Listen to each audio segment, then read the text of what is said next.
वो भी मतलब 1 किलो के ज़्यादा नहीं दे रहे। मैं कल जेलम से ली है, वो बोलते हैं 1 किलो से ज़्यादा नहीं देंगे। वो शनाख्ती कार्ड भी चेक करते हैं। गरीब आदमी परेशान है, क्या करें।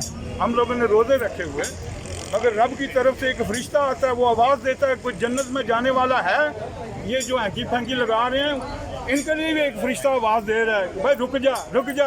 अल्लाह ने जन्नत के दरवाजे खोल दिए और जन्नत के दरवाजे बंद कर दिए। ये आर्जी सेरा, इसने आज नहीं तो कल ख़त्म हो जाए। मगर खुदा के लिए लोगों को रिलीफ। और मांगने वाला तो मांग रहा है, वो इधर भी कोई चीज़ देंगे वो साथ में आ जाएगा। वो 20-20 40-40 हज़ार की दिहाड़ी लगा रहे हैं, तो शरीफ आदमी क्या करेगा, किधर जाएगा। वो तुम पीसलेस है। तो हमारी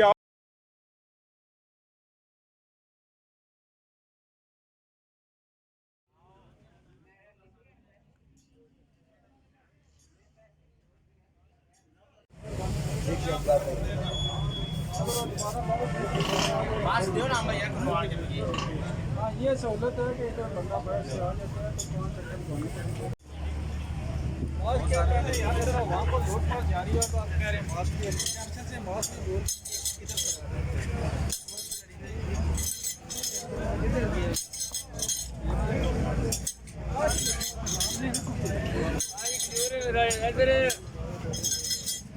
किधर देख के वीडियो चला रहे हैं आप। चलो ना अपना मास्क किधर है।